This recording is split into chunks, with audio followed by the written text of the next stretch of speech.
What's going on, everybody? I'm Nate. Welcome to the channel. And I want to give my thoughts on an age-old question. Why is it that whenever black men, when they go off and they become successful, they leave black women behind and they go and if they're entrepreneurs, celebrities, athletes, they go, they marry a white woman, have biracial kids, and then go on, right? And the whole thing behind it is, oh, they must be sellouts, they hate themselves, they don't like looking at themselves in the mirror. They're coons, all this, that, and the third, right?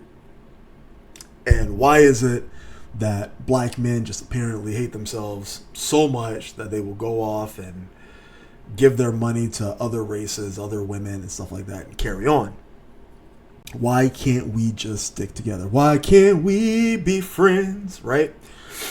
And the reason I was bringing this up is because of the athlete, the football player that proposed to the white woman. I don't know who he is, but he proposed to the white woman, and that's been circulating in the news.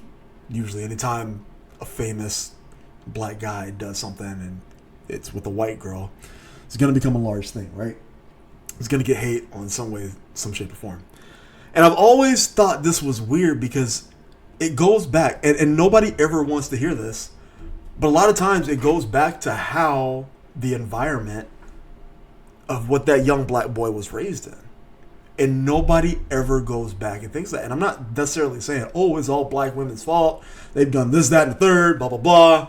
And black men, we deserve so much better. No, a lot of times black men, we do things to our own demise. We do a lot of stupid things. We've done a lot of stupid things. And black women have done a lot of stupid things too. It's just people. People do stupid shit.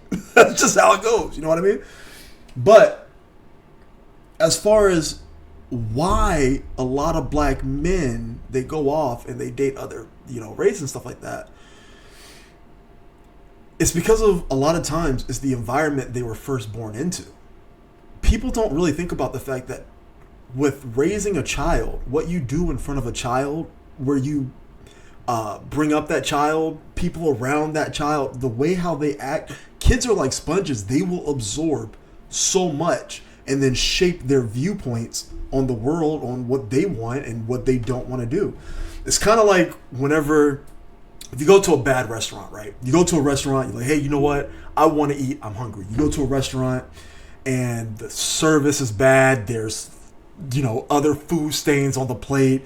Your knife and fork isn't clean. Your utensils are dirty. Just the host has had an attitude, stuff like that. It makes you not want to go back to that restaurant.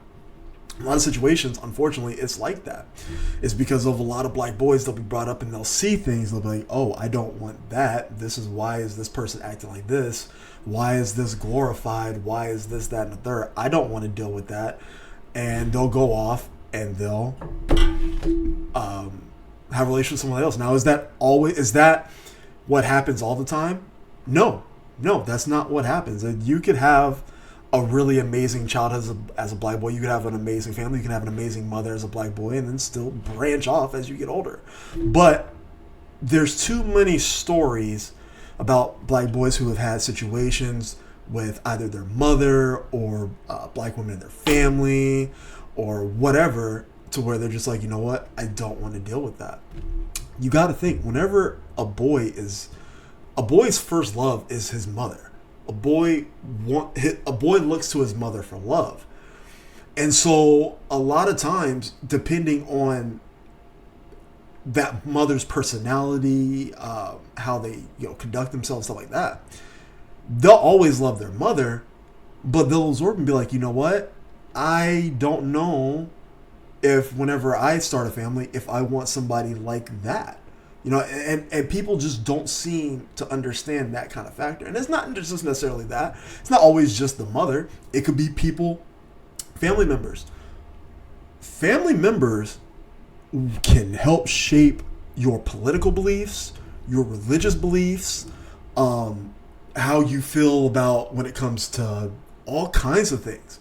And people just don't really understand the whole entire concept of, hey, look, your impressionable years are, when you're at home with your parents, And even before then, once you get in high school, you start developing your own entire, like, you start developing your own thoughts and stuff like that. But middle school, from elementary, middle, those are your years where you're just really just absorbing everything. You're truly trying to find out how you're going to start maneuvering the world. And too many people don't understand that whenever you do things in front of a child, that it's going to affect that child and how they view the world. And that's just my thoughts on why so many black men, why they do that. A lot of these black boys have grown up where it's like their mom, even though they were, loving and stuff like that, the way how their mom would handle situations out and blah, blah, blah. How their mom would bring, men in and how it would happen in the household. How cousins and stuff like that may have had, how cousins and stuff have treated them and whatnot. How their siblings might have treated them. And one thing I forgot to add too, a lot of times it'll be from dating experiences too, from when they're young. I mean, typically black boys, when they first start dating, when they get to that point to where they start being attracted to the opposite sex, black boys typically go for black girls first. Black girls have the pick of the litter when it comes to black boys. You know what I mean? It's just that's typically starting off. That's who we see the most. And dating experiences there can shape, hey, you know what? I got burned this many times here. Let me go off and try something new. If we do a better job teaching black boys to respect black girls and black girls to respect black boys, well, you're going to start hearing less stories about black men going out and finding other women. You're a product of your environment. That's why that's a saying. POE, product of your environment. And a lot of times, that's the reason why. But it's not just black men. It's men all over the world. Men do it. But we're just emphasized the most. So anyways, let me know in the comment section down below. What do you think? Why do you think black men do it? Why do you think, whenever they get successful, they go off and do that? Is it, I don't want to say commercialized, but is it, I guess, is it more of like, is it pressed on black men? Is it just like beauties from other races? Is it just pushed on black men and that's the reason why black men are doing it too? What are your thoughts? Let me know. I'm Nate. Hit that like, share. I'm gonna catch you on the next one.